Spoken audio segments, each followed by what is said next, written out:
आज की वीडियो की शुरुआत हो रही है Williamson synthesis Williamson synthesis Williamson संश्लेषण। डियर स्टूडेंट्स, यहाँ R X alkyl halide, R O N A sodium alkoxide है। जब हम इस अल्काइल हैलाइड की रिएक्शन सोडियम एल्कोऑक्साइड के साथ कराते हैं तो ईथर का फॉर्मेशन होता है। जब हम एल्किल हैलाइड की अभिक्रिया सोडियम एल्कोऑक्साइड के साथ कराते हैं तो ईथर का निर्माण होता है। डियर स्टूडेंट्स, यहाँ देखिए, ये अल्काइल हैलाइड है। आपको पता है कि यहाँ पर जो हैलोजन है ये मोर इलेक्ट्रोनेगेटिव होता है। यहाँ हैलोजन अधिक ऋण विद्युतीय होता है, इसीलिए इलेक्ट्रॉन का मूवमेंट क्या होता है, इस तरफ होता है। इसलिए यहाँ एक्स पर नेगेटिव साइन आ जाएगा और रेडिकल यानी कि जहाँ पर कार्बन होता है यहाँ पॉजिटिव चार्ज आ जाएगा। अब देखिए, ये हम जानते हैं ये कौन है, ये सोडियम एल्कोऑक्साइड है। यहाँ पर सोडियम मेथॉक्साइड हो सकता है, सोडियम मिथॉक्साइड हो सकता है, ठीक है, सोडियम फिनॉक्साइड हो सकता है, कुछ भी हो सकता है। यहाँ पर आर आर मतलब यहाँ पर अल्काइल रेडिकल भी ले सकते हैं और आप चाहें तो एराइल रेडिकल भी ले सकते हैं, ठीक है। चलिए अब देखिए यहाँ होता क्या है। इसमें भी ये जो सोडियम एल्कोऑक्साइड है इसमें Na पॉजिटिव चार्ज और यहाँ पर RO ये नेगेटिव चार्ज होता है। यानी कि ये जो RO नेगेटिव है ये न्यूक्लियोफाइल है, ये न्यूक्लियोफाइल है यानी कि नाभिक स्नेही होता है। तो इस रिएक्शन में क्या होता है कि अल्काइल हैलाइड का ये जो हैलाइड आयन है ये सोडियम एल्कोऑक्साइड के एल्कोक्सी ग्रुप से क्या होता है, रिप्लेस हो जाता है। क्योंकि आप बहुत अच्छे से जानते हैं कि William synthesis reaction is the example of nucleophilic substitution reaction, जिसमें क्या होता है कि अल्काइल हैलाइड का हैलाइड आयन सोडियम एल्कोऑक्साइड के एल्कोक्सी ग्रुप से क्या होता है, रिप्लेस हो जाता है। मैंने आपसे कहा कि ये न्यूक्लियोफिलिक सब्स्टिट्यूशन रिएक्शन का एग्जाम्पल है, नाभिक स्नेही प्रतिस्थापन अभिक्रिया का उदाहरण है। तो इसमें क्या होगा, इस न्यूक्लियोफाइल को ये RO न्यूक्लियोफाइल क्या करेगा, रिप्लेस करेगा यानी कि प्रतिस्थापित कर देगा। यानी जैसे ही RO नेगेटिव आएगा तो यहाँ से X नेगेटिव हट जाएगा, वो Na के साथ NaX का फॉर्मेशन कर लेगा और ईथर भी बन जाएगा। अब इस प्रोसेस में ईथर जो होता है वो सिमेट्रिकल सममित ईथर और अनसिमेट्रिकल ईथर यानी कि असममित ईथर का फॉर्मेशन होता है। एक बार फिर से सुनिए, इसको हम किस तरह से एक्सप्लेन कर सकते हैं। This is the example of nucleophilic substitution reaction in which halide of alkyl halide is replaced by alkoxy group to form ether। ये एक नाभिक स्नेही प्रतिस्थापन अभिक्रिया का उदाहरण है जिसमें एल्किल हैलाइड का हैलाइड आयन एल्कोक्सी समूह द्वारा प्रतिस्थापित हो जाता है, जिससे ईथर का निर्माण होता है। अब मैंने आपसे कहा कि ईथर का प्रिपरेशन यहाँ पर सिमेट्रिकल ईथर भी हम बना सकते हैं और अनसिमेट्रिकल ईथर भी बना सकते हैं। चलिए उससे पहले मैं आपको दो चीज़ें बहुत क्लियर कर दूं। ये जो विलियमसन सिंथेसिस रिएक्शन है आपको पता होना चाहिए कि ये न्यूक्लियोफिलिक सब्स्टिट्यूशन रिएक्शन है, ये नाभिक स्नेही प्रतिस्थापन अभिक्रिया होती है। दूसरी बहुत इंपॉर्टेंट बात, बहुत ज़्यादा इंपॉर्टेंट, कि ये SN2 मैकेनिज्म SN2 क्रियाविधि पर डिपेंड करती है। और आपको पता है SN2 मैकेनिज्म में 3 डिग्री कार्बोकेटायन ये लेस रिएक्टिव होता है, 2 डिग्री मोर रिएक्टिव होता है और 1 डिग्री सबसे ज़्यादा रिएक्टिव होता है। तो आपको पता है रिएक्टिविटी का ऑर्डर इस तरफ होता है, यानी कि 1 डिग्री जो है सबसे ज़्यादा इंपॉर्टेंट है। अच्छा, एक बात और भी है, आप याद रखना कि ये जो SN2 मैकेनिज्म है हम इसको एल्किल हैलाइड के लिए यूज़ करते हैं, ठीक है। जैसे यहाँ अगर हम मान लो हेलोजन लगा देते हैं, ठीक है, यहाँ पर भी हेलोजन लगा देते हैं, यहाँ पर भी हेलोजन लगा देते हैं, तो आपको पता होना चाहिए कि ये जो 1 डिग्री अल्काइल हैलाइड होगा वो ज़्यादा रिएक्टिव होगा then compare to 2 degree and 3 degree. ठीक है, अभी हम इस पर डिस्कस करेंगे थोड़ी देर के बाद।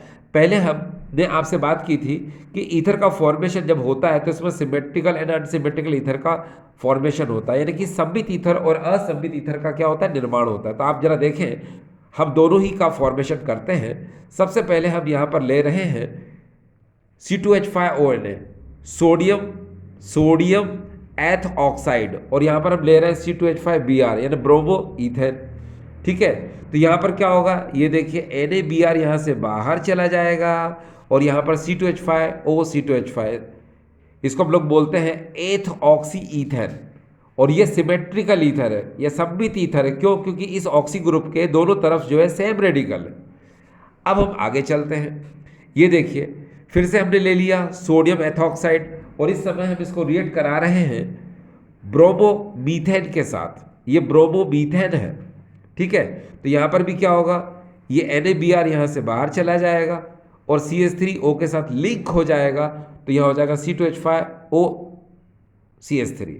आपको पता होगा कि इस ऑक्सी ग्रुप के दोनों तरफ जो है डिफरेंट रेडिकल है, तो इसको हम लोग बोलेंगे अनसिमेट्रिकल ईथर, असममित ईथर। अब आपको IUPAC नेमिंग की बात करना होती तो आप जानते हैं स्मॉल रेडिकल को हम पहले यूज करते हैं, बाद में लार्ज रेडिकल को। इसकी नेमिंग क्या होगी IUPAC, मैथ ऑक्सी ईथेन, और कॉमन नेम तो आपको पता है इथाइल मिथाइल ईथर बोलते हैं। ठीक है, अब एक बात और है कि हम इसमें क्या कर सकते हैं कि अगर मान लो हम यहाँ पर C6H5ONA, इसका नाम है सोडियम फिनॉक्साइड, और यहाँ पर हमने लिया है ब्रोमोमीथेन, तो यहाँ पर भी देखिए NaBr यहाँ से क्या हो जाएगा, बाहर हो जाएगा। ठीक है, और यहाँ पर C6H5O CH3 यानी एनीसॉल का फॉर्मेशन हो जाएगा। इसको हम लोग बोलते हैं math oxy benzene, math oxy benzene इसका IUPAC नेम है। अब डियर स्टूडेंट्स एक बात ध्यान रखिए, क्या कि ये जो विलियमसन सिंथेसिस प्रोसेस है, इससे हम एरोमेटिक ईथर का फॉर्मेशन नहीं कर सकते। आपको पता है इसको हम लोग मिक्स्ड ईथर बोलते हैं, मगर C6H5O C6H5 का हम फॉर्मेशन नहीं कर सकते हैं। अब देखिए यहाँ मैंने आपसे कहा कि हम एरोमेटिक ईथर का फॉर्मेशन नहीं कर सकते हैं। क्यों नहीं कर सकते हैं? तो डियर स्टूडेंट याद रखिए कि अभी आपने इन एग्जाम्पल में देखा, यहाँ पर अल्काइल ब्रोमाइड, ये भी अल्काइल ब्रोमाइड, यहाँ पर भी अल्काइल ब्रोमाइड। हम यहाँ पर एराइल ब्रोमाइड नहीं ले सकते हैं, C6H5Br नहीं ले सकते। क्यों नहीं ले सकते हैं? क्योंकि आपको पता होना चाहिए कि अल्काइल हैलाइड जो है ये मोर रिएक्टिव होता है एराइल हैलाइड से। ठीक है, और न्यूक्लियोफिलिक रिएक्शन के लिए आपको दिमाग में रखना है, देखिए बार बार बोल रहा हूं मैं कि न्यूक्लियोफिलिक रिएक्शन में alkyl halide is more reactive than aryl halide. ठीक है, तो इसीलिए इसको देखो मैंने यहां लिखने की कोशिश की है, aromatic ether C6H5O C6H5 can not be done with sodium alkoxide and aryl halide. ये देखिए एराइल हैलाइड हम नहीं ले सकते हैं। ठीक है, इसने कहा कि एराइल हैलाइड को हम सोडियम एल्कोक्साइड रिएक्शन करा के हम एरोमेटिक ईथर का फॉर्मेशन नहीं कर सकते। क्यों नहीं कर सकते? देखिए because aryl halide is less reactive than aryl halide. एक बार फिर से सुनिए, यहां पर लिखा हुआ है aryl halide is less reactive than alkyl halide for nucleophilic substitution.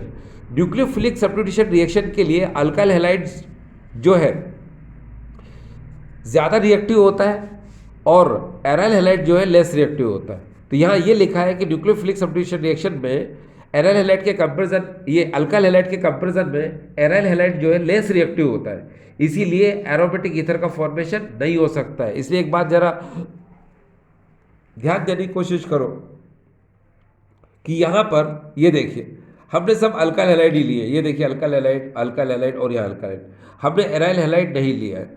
जब आप हेलो अल्केन हेलोइरिन चैप्टर पढ़ोगे तो उसमें एक बहुत इंपॉर्टेंट क्वेश्चन आता है, alkyl halide is more reactive than aryl halide. ठीक है, तो वहां ये पॉइंट जो है बिल्कुल क्लियर हो जाएगा। अभी आप सिर्फ ये याद रखिए क्या कि न्यूक्लियोफिलिक सब्स्टिट्यूशन रिएक्शन के लिए, नाभिक स्नेह प्रतिस्थापन अभिक्रिया के लिए alkyl halide is more reactive than aryl halide. Alkyl halide जो है ज़्यादा क्रियाशील होता है एराइल हैलाइड से। ठीक है, चलिए अब हम उस क्वेश्चन की तरफ चलते हैं जो कई स्टूडेंट्स के लिए प्रॉब्लम क्रिएट करता है। देखिए और वो है ये, अगर हम इस क्वेश्चन को ध्यान से देखें, अगर आप इस क्वेश्चन को देखें, ये देखिए यहाँ पर आपको दिखाया जा रहा है कि इन दोनों के रिएक्शन से यहाँ क्या हो सकता है। ठीक है, तो आपका दिमाग कहेगा कि यार इसको अगर हम रिएक्ट कराते हैं, ठीक है, तो यहाँ पर ईथर का फॉर्मेशन हो सकता है। तो मैं कहूँगा यस, बिल्कुल। अब लेकिन एक बात और भी आपके दिमाग में चल रही होगी कि इसको हम SN2 क्यों बोलते हैं। तो मैंने आपको बताया था SN2 रिएक्शन में दो रिएक्टेंट की कंसंट्रेशन पर रेट ऑफ रिएक्शन डिपेंड करती है। SN2 क्रियाविधि में दो अभिकारकों की सांद्रता पर अभिक्रिया की दर निर्भर करती है। यानी कि अगर आपको ईथर का निर्माण करना है, ईथर का फॉर्मेशन करना है, तो इन दोनों की कंसंट्रेशन पर रेट ऑफ रिएक्शन क्या करती है, डिपेंड करती है। अभिक्रिया की दर क्या करती है, निर्भर करती है। अब देखिए यहाँ पर क्या डियर, ये देखिए आप अगर ध्यान से देखें तो यहाँ पर ये प्राइमरी अल्काइल, इसको हम लोग बोलेंगे प्राइमरी अल्काइल हैलाइड, इसी को हम लोग बोल सकते हैं क्या, 1 डिग्री। ठीक है, तो यहां पर अगर आप ध्यान से देखें, ये देखिए यहां से आप NaBr बाहर कर दो, ठीक है, और CH3 को जोड़ दो, आपको पता है ये ईथर का फॉर्मेशन हो गया, क्योंकि आपने NaBr को बाहर निकाल दिया, NaBr बाहर निकल गया और इस O के साथ आपने CH3 को जोड़ दिया तो ये बन गया। अब इसका नाम क्या है, आपको पता है एक कार्बन से अगर 3 रेडिकल लगे हुए होते हैं तो इसको हम लोग बोलते हैं टर्शियरी, बिकॉज कार्बन कितने 4, तो हम इसको बोलेंगे ब्यूटाइल। ठीक है, और इस तरफ क्या है, एक ही है, तो बोलेंगे मिथाइल, और इसको हम लोग बोलते हैं ईथर। तो इसका नाम क्या हो जाएगा, देखो टर्शरी ब्यूटाइल मिथाइल ईथर, ये इसका नाम हो गया। अब इसका नाम क्या होगा, तो देखिए यहाँ पर भी अगर आप कार्बन से देखें तो 3 रेडिकल है। ठीक है, तो पहले हम इसको बोलेंगे, देखो सोडियम टर्शरी ब्यूटा ऑक्साइड, क्योंकि कार्बन 4 है तो ब्यूटा ऑक्साइड, ये इसका नाम हो गया। अब सेम रिएक्शन अगर मैं यहाँ थोड़ा सा चेंज कर दूँ, देखिए कैसे चेंज करूं, कि यहां अगर मैं इस तरह से रिएक्शन को लिखूं तो आपका दिमाग क्या कह सकता है कि यहां पर क्या बन सकता है। तो चलिए इसकी शुरुआत करते हैं। देखो अगर मैं यहां पर, देखिए बहुत ध्यान से देखना है, आपको समझ में आएगा कि यहां पर अल्काइल हैलाइड जो है वो CH3Br लिया हमने, यानी कि अल्काइल हैलाइड यहां पर हमने 1 डिग्री अल्काइल हैलाइड लिया है। ठीक है, और सोडियम टर्शियरी ब्यूटाऑक्साइड लिया है। अगर हम यहाँ पर चेंज कर दें, क्या करें हम, ये देखिए इस समय हमने ले लिया है यहाँ पर टर्शियरी ब्यूटाइल ब्रोमाइड ले लिया, और यहाँ पर हमने ले लिया सोडियम मेथॉक्साइड। तो अब आपके दिमाग में क्या चलेगा कि यहाँ पर क्या बन सकता है। तो डियर स्टूडेंट्स, मैं आपको एक बात बता दूँ जो आपके नॉलेज के लिए बहुत इंपॉर्टेंट है।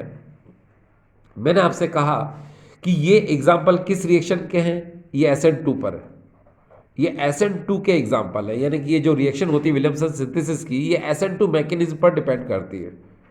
ठीक है, और आपको पता होना चाहिए कि SN2 मैकेनिज्म में, ठीक है, 1 डिग्री 2 डिग्री और 3 डिग्री की अगर हम बात करते हैं तो 1 डिग्री जो है वो मोर रिएक्टिव होता है, 2 डिग्री उससे कम होता है और 3 डिग्री उससे कम होता है। लेकिन एक बात और भी है, आपको जानने की ज़रूरत है कि यहाँ पर ये जो सोडियम मेथॉक्साइड है ये न्यूक्लियोफाइल तो होता है, साथ में क्या होता है, ये स्ट्रॉन्ग बेस होता है। तो मैंने आपसे ये कहा कि 1 डिग्री 2 डिग्री 3 डिग्री का कंपैरिजन अगर हमने किया था तो न्यूक्लियोफिलिक सब्स्टिट्यूशन रिएक्शन के लिए किया था, नाभिक स्नेह प्रतिस्थापन के लिए किया था। तो उसमें क्या होता है कि जो 1 डिग्री है वो ज़्यादा रिएक्टिव होता है, 2 डिग्री उससे कम होता है और 3 डिग्री उससे कम होता है। ठीक है, लेकिन आपको मैं बताने की कोशिश कर रहा था कि यहाँ पर ये जो सोडियम मेथॉक्साइड है ये न्यूक्लियोफाइल तो होता ही है, नाभिक स्नेह अभिकर्मक तो होता ही है, साथ में क्या होता है, स्ट्रॉन्ग बेस यानी कि प्रबल क्षार होता है। ठीक है, और यहाँ अगर आप ध्यान से देखें तो आपने क्या लिया है, टर्शियरी ब्यूटाइल ब्रोमाइड लिया है, यानी कि 3 डिग्री अल्काइल ब्रोमाइड आपने यूज़ किया है। आपको पता है कि जो 3 डिग्री अल्काइल ब्रोमाइड होता है उसमें एलिमिनेशन रिएक्शन का जो ऑर्डर होता है वो इस तरह होता है, ये देखिए, यानी कि 1 डिग्री में एलिमिनेशन कम होता है, 2 डिग्री में ज़्यादा होता है और 3 डिग्री में सबसे ज़्यादा एलिमिनेशन होता है। किसकी प्रेजेंस में, स्ट्रॉन्ग बेस की प्रेजेंस में। और आपको पता है यहाँ पर क्या है, ये 3 क्या है ये 3 डिग्री, इसी को हम लोग बोलते हैं टर्शरी ब्यूटाइल ब्रोमाइड। इसलिए इसमें क्या होगा, इसमें एलिमिनेशन रिएक्शन होगी, यानी कि इसमें विलोपन अभिक्रिया होगी, ठीक है। और आपको पता है कि एलिमिनेशन रिएक्शन में जो मेन प्रोडक्ट होता है वो एल्कीन होता है, यानी कि मेजर प्रोडक्ट जो होता है वो एल्कीन होता है, यानी बहु उत्पाद के रूप में इसमें एल्कीन का निर्माण होता है।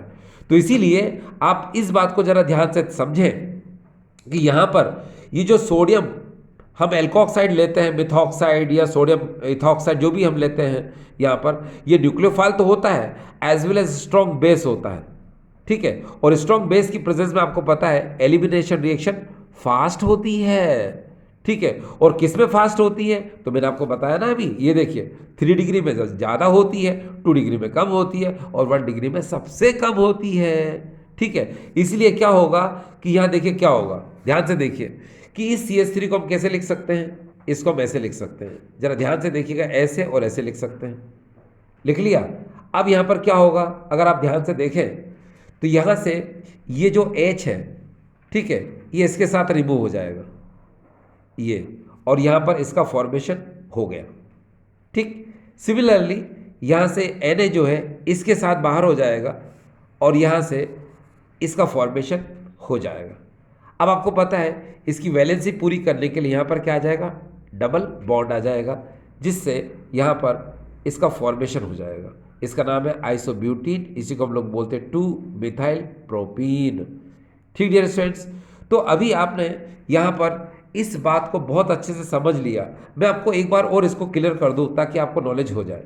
देखिए डियर स्टूडेंट्स, कभी कभी किसी केमिकल रिएक्शन में आपने देखा होगा कि हमें कहा जाता है एल्कोहलिक, ये देखिए, ये इसको हम ऐसे लिख सकते हैं, सॉरी, इसको हम लिख सकते हैं एल्कोहलिक, एल्कोहलिक एनओएच बोलो या केओएच बोलो, हमने क्या बोला, एल्कोहलिक केओएच बोला। तो कभी आपने गौर किया एल्कोहलिक केओएच क्या होता है, तो डियर देखिए ये C2H5OH प्लस केओएच का क्या होता है, मिक्सचर होता है। अब जरा इनको रिएक्ट करा दो, आप रिएक्ट कराओ तो यहाँ से क्या होगा, आप जानते हैं कि यहाँ से आप वाटर मोलिक्यूल को बाहर निकाल दो, ये निकाल दिया, और के को लिंक कर दो इससे। जब आप इससे वाटर मोलिक्यूल को बाहर निकालेंगे तो यहाँ पर क्या हो जाएगा, ये देखिए यहाँ पर हो जाएगा C2H5O, ये हो गया। अब आपको समझ में आया ये क्या है, एल्कोहलिक केओएच क्या करता है, आपको पता है बीटा एलिमिनेशन रिएक्शन करता है, इसी में सैडजेफ रूल यूज़ होता है। और आपको पता है एल्कोहलिक केओएच का जब यूज़ होता है तो आप बहुत अच्छे से जानते हैं डीहाइड्रोहेलोजनेशन होता है, विहाइड्रोहेलोजनीकरण होता है, जिसमें HX क्या होता है, बाहर होता है। तो अब आपको ये बात बिल्कुल क्लियर हो रही होगी कि एल्कोहलिक केओएच का मतलब होता है C2H5OH एंड KOH, जब दोनों को मिक्स करते हैं तो यहाँ पर क्या बनता है C2H5OK, यानी कि इसका नाम क्या होगा, सोडियम, है ना, अब माफ करना, यहाँ पर इसका नाम क्या होगा, पोटेशियम एथॉक्साइड होगा। अगर हम यहाँ पर ये भी ले सकते थे, अगर हम चाहें तो देखो क्या कि C2H5ONa ले लेते तो इसका नाम होता सोडियम एथॉक्साइड।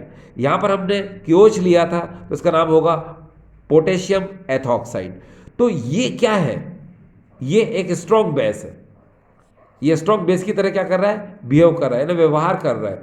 और इसमें क्या होता है आपको पता है, एलिमिनेशन रिएक्शन होता है, जिसमें क्या होगा, HX का क्या होता है, रिमूवल होता है, HX का क्या होता है, बाहर निकलना होता है। और यहाँ पर भी अगर आप ध्यान से देखें तो डियर यही हो रहा है, देखिए कैसे, H एंड Br यानी HX, ठीक है।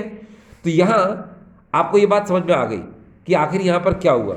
आप चाहें तो इस रिएक्शन को मैं आपके लिए एक बार फिर समझा देता हूँ, नो प्रॉब्लम। कैसे, देखिए आपको इसको फिर से समझाने की कोशिश करता हूँ। आप चाहें तो इस रिएक्शन को ऐसे भी कर सकते हैं, देखिए कैसे, देखिए इस रिएक्शन को मैं आपको अलग से करके बताता हूँ ताकि आपको नॉलेज बहुत अच्छे से हो जाए। ये देखिए, इसको हम चाहें तो ऐसे भी कर सकते हैं, ये देखिए ये हमने यहाँ पर ऐसे कर दिया, और ऐसे यहाँ पर प्रेजेंस लेंगे हम इसको, बिल्कुल जैसे हम लोग पहले डीहाइड्रोहेलोजिनेशन में करते थे, ठीक है। और किसकी प्रेजेंस लेते थे, अल्कोहलिक केओएच की, अल्कोहलिक केओएच, और ये भी तो वही है। तो इसीलिए क्या होगा, यहाँ से HX को बाहर कर दो, चलो करो बाहर। इसको CH3 को कैसे लिख सकते हैं आप, ऐसे और ऐसे, और यहाँ से इसको बाहर कर दिया तो क्या हुआ डियर, देखिए CH3 और डबल बॉन्ड CH2, यहाँ से क्या बाहर निकला, HBr, ये देखिए क्या बन गया डियर, आइसोब्यूटेन। बोलो मानते हो, ये रिएक्शन होती है। फिर तो यहाँ पर आपको ये बात समझ में आ रही होगी, ठीक है। आइसोब्यूटेन का फॉर्मेशन हो गया, यानी 2 मिथाइल प्रोपिल का फॉर्मेशन हो गया, ठीक है।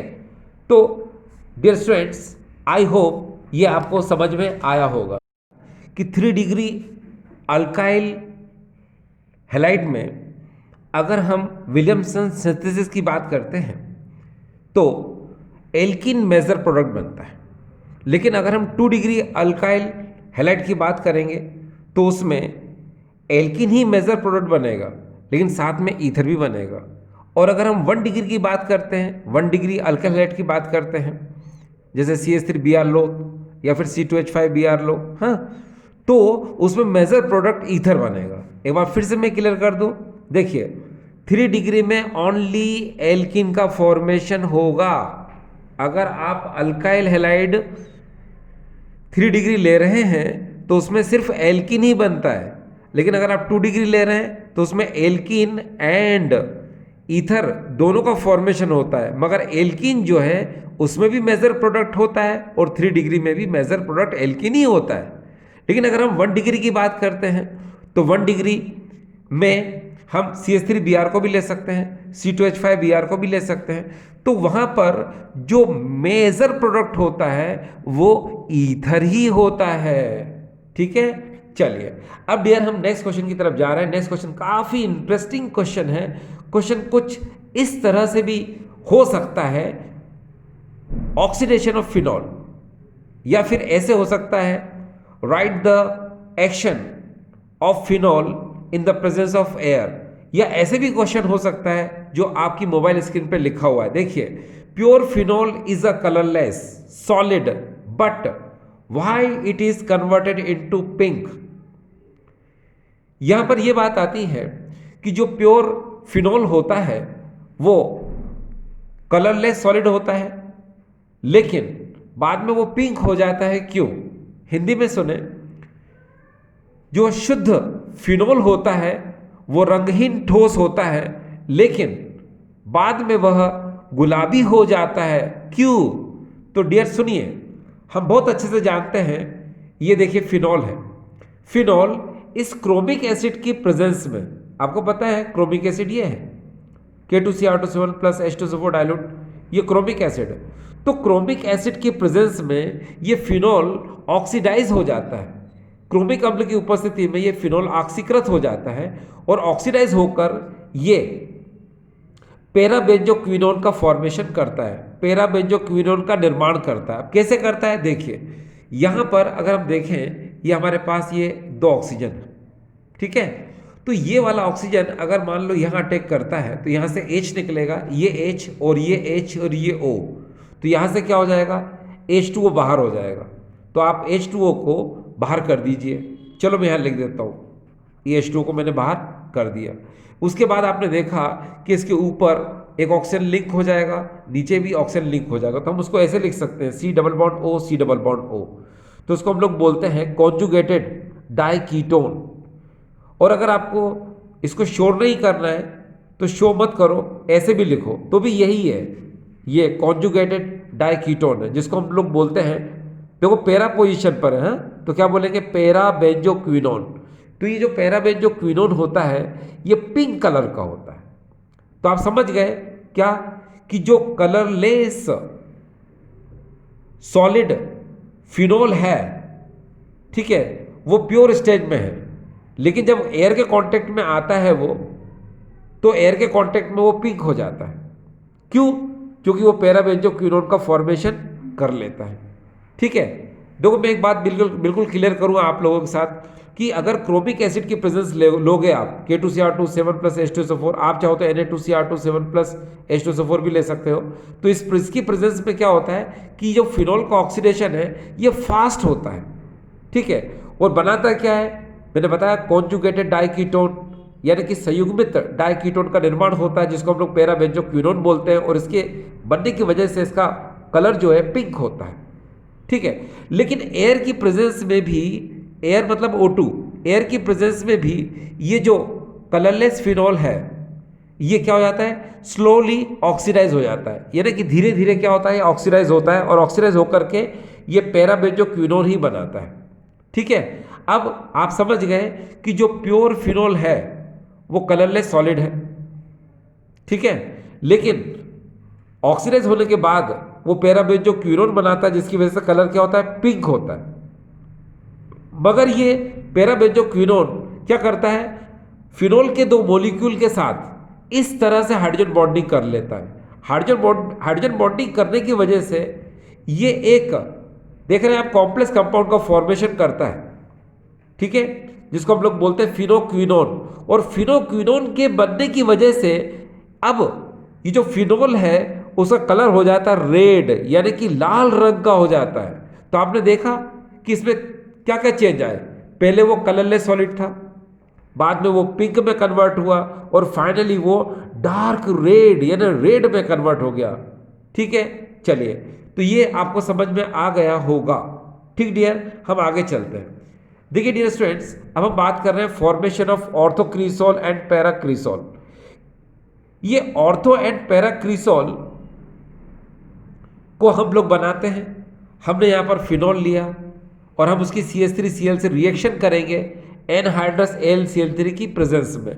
आपको पता है रिएक्शंस कौन सी है, याद करो कौन सी रिएक्शन है ये डियर, ये फ्रीडल क्राफ्ट रिएक्शन है। ठीक है, और फ्रीडल क्राफ्ट रिएक्शन में क्या होता है कि CH3Cl को अगर हम रिएक्ट कराते हैं तो इसको हम लोग बोलते हैं अल्काइलेशन यानी एल्किलीकरण। तो आप चाहे तो यहां पर लिख सकते हो अल्काइलेशन। ये देखिए, अब इस अल्काइलेशन में क्या होगा कि ये CH3 ऑर्थो पर भी अटैक करेगा, पैरा पर भी अटैक करेगा। क्यों करेगा, क्योंकि आपको पता है OH जो है यहां पर सिंगल बॉन्ड से लिंक है। और मैंने आपसे कहा था कि कुछ फंक्शनल ग्रुप जो सिंगल बॉन्ड से लिंक होते हैं वो हमेशा ऑर्थो एंड पैरा प्रोडक्ट का फॉर्मेशन करते हैं। क्योंकि वैसे भी आपको पता है कि यहाँ OH ग्रुप जो है +R इफेक्ट शो करता है, यानी कि पॉजिटिव रेजोनेंस इफेक्ट शो करता है। ठीक है, तो क्या होता है, ऑर्थो एंड पैरा पोजीशन में इलेक्ट्रॉन डेंसिटी क्या होती है, बढ़ती है। ठीक है, इसीलिए CH3 क्या करेगा, ऑर्थो पर भी अटैक करेगा और पैरा पर भी अटैक करेगा। सपोज इसने ऑर्थो पर अटैक किया तो यहां से निकलेगा H और ये Cl, ये HCl। ये देखिए HCl क्या होगा डियर, यहां पर बाहर हो गया। ऑर्थो पर CH3 लग गया और पैरा पर भी CH3 लग गया, तो इसको हम लोग बोलेंगे ऑर्थोक्रिसोल और इसको बोलेंगे डियर हम पैराक्रिसोल। ठीक है, क्या बोलेंगे डियर इसको हम, ऑर्थोक्रिसोल और पैराक्रिसोल। एक डियर स्टूडेंट, एक बात और मैं आपसे शेयर करूं कि जब भी ऑर्थो एंड पैरा प्रोडक्ट का फॉर्मेशन होता है, ठीक है, बेंजीन रिंग में, तो हम क्या करते हैं, उस रिएक्शन को बैलेंस नहीं करते। आप चाहो तो बैलेंस कर सकते हो लेकिन जरूरत नहीं है, क्योंकि ऑर्थो एंड पैरा जो है ये मिक्सचर फॉर्म में बनता है। ठीक है, चलिए हम आगे चलते हैं। हमने है शॉर्टन बॉमन रिएक्शन। देखिए, शॉर्टन बॉमन रिएक्शन को आपने पढ़ा था अमाइन में। ये देखिए, ये एमिनो बेंजीन यानी कि एनिलीन है और एनिलीन को हम रिएक्ट कराते हैं बेंजोनॉइल क्लोराइड से, जिसको हम बेंजोइल क्लोराइड भी बोलते हैं, NaOH एक्वस बेस की प्रेजेंस में। तो यहाँ क्या होता है कि देखिए, यहाँ का H और यहाँ का Cl ये क्या हो जाते हैं, ये रिमूव हो जाते हैं। देखिए, इस NH2 को हम कैसे लिख सकते हैं, इसको हम लिख सकते हैं ऐसे, इस तरह से। तो यहाँ से क्या होगा, यहाँ से आप एक HCl बाहर कर दीजिए, तो यहाँ पर अब हमको क्या मिलेगा, NHCO C6H5। ठीक है, तो इसको हम लोग बोलते हैं, देखिए इसको हम लोग बोलते हैं फिनाइल बेंजामाइड। ठीक है, क्या बोलते हैं इसको हम, फिनाइल बेंजामाइड। और अच्छे से क्लियर करना हो तो मैं आपको और अच्छे से क्लियर कर दूं। देखिए डियर स्टूडेंट्स, वास्तव में ये जो CO है ये इस C6H5 के साथ है। ठीक है, तो ये इतना जो ग्रुप है ये अमाइड ग्रुप है। ठीक है, और इस N से ये फिनाइल ग्रुप लगा हुआ है, तो इसीलिए हम इसको बोलेंगे N फिनाइल बेंजामाइड। तो यहाँ पर एक्चुअल नाम क्या आएगा इसका, देखिए N फिनाइल बेंजामाइड। क्लियर, क्या बोलेंगे इसको, N फिनाइल बेंजामाइड। ये अब सुनिए, किसी भी केमिकल रिएक्शन में अगर हम CCH5COCl से रिएक्ट कराते हैं, CCH5COCl से रिएक्शन होने को हम लोग बोलते हैं बेंजोइलेशन। CCH5COCl से अभिक्रिया को हम लोग बोलते हैं बेंजोइलीकरण। तो डियर, ये तो बात हुई थी एनिलीन यानी कि अमाइन चैप्टर में, लेकिन अभी हम बात कर रहे हैं फिनॉल चैप्टर की, क्योंकि हम फिनॉल चैप्टर पढ़ रहे हैं इस समय, एल्कोहल, फिनॉल एंड ईथर। तो हमको सिर्फ ये वाली मेथड करना है जो फिनॉल की है, ठीक है? कौन सी? ये वाली। इसमें देखिए यहाँ पर कौन है? फिनॉल। और फिनॉल को हम रिएक्ट कराते हैं बेंजोइल क्लोराइड से NaOH एक्वस, यानी कि सोडियम हाइड्रोक्साइड बेस है यहाँ पर। तो इसकी प्रेजेंस में हम क्या कराते हैं, यहाँ से HCl को बाहर कर देते हैं और हमें मिलता है ये, ठीक है? तो इसकी नेमिंग कैसे होगी? फिर से मैंने आपको बताया था फिनाइल बेंजोएट। आप यहाँ से नेमिंग करेंगे फिनाइल बेंजोएट, ये इसकी नेमिंग हो गई। तो ये जो रिएक्शन थी इसको हमने कहा शॉर्टन बॉमन रिएक्शन, ये देखिए, ठीक है? तो आई होप डियर स्टूडेंट्स आज का वीडियो आपको समझ में आया होगा, ठीक है? Thank you.